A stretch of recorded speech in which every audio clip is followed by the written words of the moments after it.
right, man. Kendrick Lamar waves the white flag in the J.Cole beef, or the excuse me, J.Cole waves the white flag in the Kendrick Lamar rap battle to end it and said it was some lame shit and all this other stuff. So at the end of the day, it doesn't uh,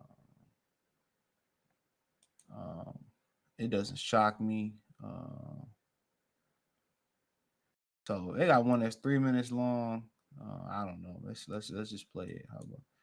And if it get useless, I'll cut it short. But let's listen to what J. Cole had to say, man. Um,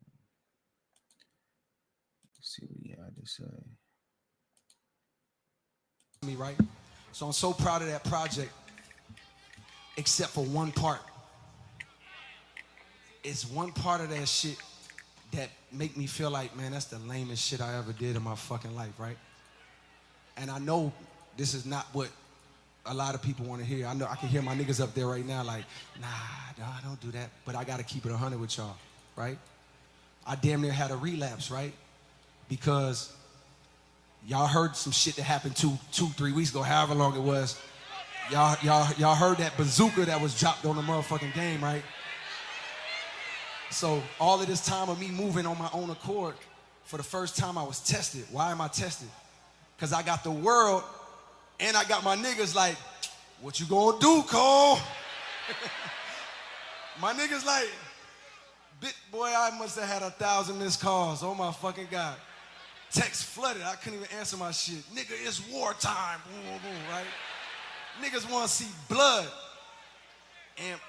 And I was conflicted because one, I know my heart, you know what I mean? And like, I know how I feel about my peers, these two niggas that I just been blessed to even stand beside in this game, let alone chase their greatness, right? So I felt conflicted because I'm like, bro, I know I don't really feel no way, but the world want to see blood. I don't know if y'all can feel that, but the world want to see blood. So I say all of that to say, in my spirit of trying to like get this music out, I ain't gonna lie to y'all, I moved in a way that I feel spiritually feel bad on me. Like I try to like jab my nigga back and I try to keep it friendly, but at the end of the day, when I listen to it and when it comes out and I see the talk, that shit don't sit right with my spirit. That shit make me feel, that shit disrupts my fucking peace. So what I wanna say right here tonight is in the midst of me doing that and in that shit, trying to find a little angle and downplay this nigga's fucking catalog and his greatness, I want to say right now tonight, how many people think Kendrick Lamar is one of the greatest motherfuckers to ever touch a fucking microphone? Dreamville, y'all love Kendrick Lamar, correct? As do I. So I just want to come up here and be like, publicly be like, bruh, that was the lamest, like, goofiest shit. And I say all that to say, it made me feel like 10 years ago when I was moving incorrectly. And I pray that God align me back up on my purpose and on my path. You know what I mean? I pray that my nigga really didn't feel no way. And if he did, my nigga, I got my chin out. Take your best shot. I'm gonna take that shit on the chin, boy. Do what you do. You know what I mean? Like, all good. Like, it's love.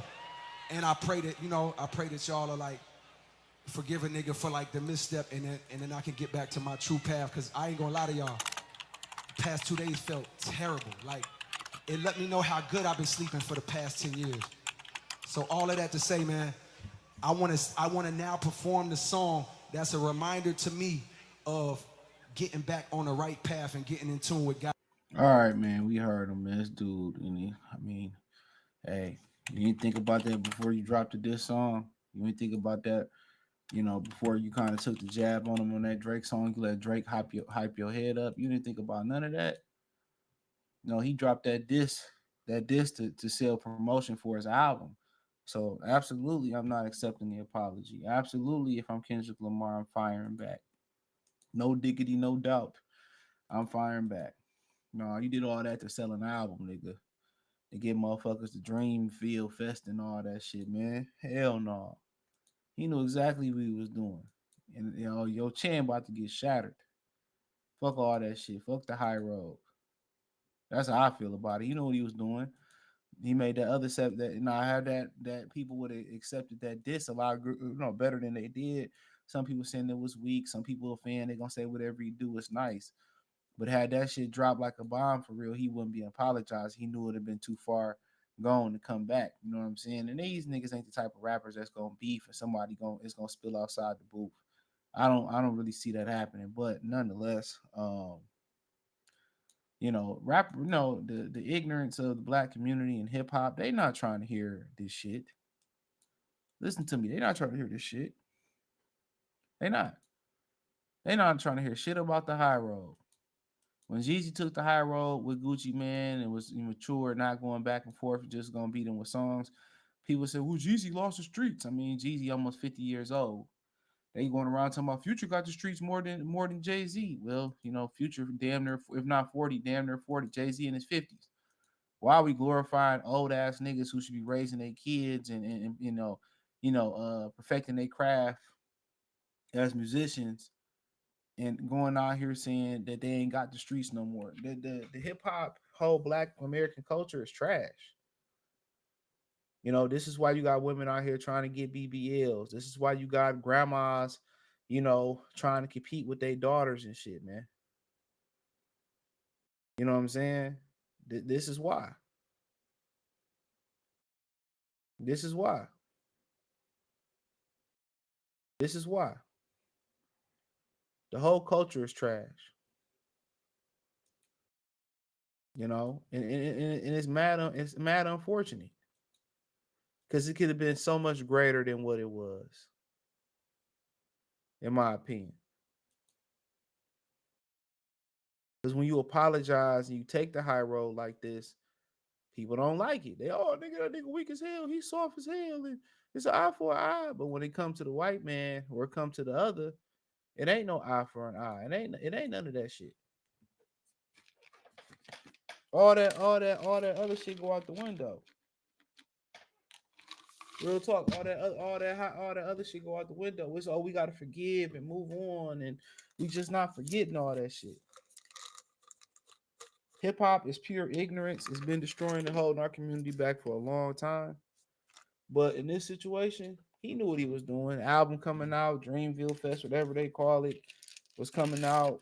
That's why he said, "Oh, that shit was fucking lame." Yeah, because he responded. The jab that he took was lame as fuck to begin with. Then he responded out of the sense of for album sales, for relevancy, to sell an album. That's why that shit was. That's why that shit was lame. That's why that shit was lame. You let Drake, big your head up, and if you notice, a lot of rappers is falling out with Drake, and they unfollowing them. They ain't fucking with Drake no more. So I don't know what he done did. He been a goofy ass, corny ass nigga, man. So y'all can't say, oh, we didn't know the nigga was a goofy. Y'all knew he was a goofy. Getting his fingernails painted, talking, glorifying, tricking and stuff like that. You got these young guys telling me, "Oh, CJ, the women don't understand nothing today but the trick, so that's why I trick." I mean, you in your 20s tricking is nasty work. That's nasty work. That's an old man's game, man. That's an old man's game. And you got rappers like him and Rick Ross glorifying that shit, man. Glorifying that shit. It's nasty work, man. The culture is leading people the wrong way. But in a way, you understand him being the bigger man, but that was premeditated. You thought about what you was gonna do. You knew you needed to sell an album. The shit was goofy. He admitted it. And I take a lot for a man to admit that when he do some wrong or goofy shit. He did some light skin shit. So I respect him. And as an artist, Cole one of the best ones out. But he knew what he did was for clout. He knew it. He knew it. Trust and believe me. He knew it. He knew it. But hey, if Kendrick probably got one in the chamber. He probably like, I don't even want to release it now. This nigga done took the steam off my shit, but it is what it is. It's the game. It's the game. So, but I think he just got caught up in selling albums and records and all that. So, waving the white flag not gonna go well with the hip hop community. They gonna have a lot to say. Hey, lame, he a bitch. Come on, know how this shit go. They want you to crash out and then talk about how stupid you are, man. Like I tell people, man, march to the beat of your own drum. Don't get emotional, caught up in this ignorant culture, man. So, shout out to him for being a bigger man. But let me know what you girls and guys think. Check out the music entertainment playlist. Thumbs up the video, share the video, subscribe to the channel. The subscribe button is the bell icon button. Hit all notifications, increase your chance, get notifications. We go live, we drop video. Financially, want to support the channel. Cash App, $ CJ Good 313. Venmo, CJ Good 313. PayPal link in the description. Hit the link tree. Find me on X, Instagram, Spotify, Anchor, Cash App, Venmo, PayPal, Apple Podcasts, Google Podcasts, the whole nine. Appreciate the love and support. Let me know in the comment section. Peace.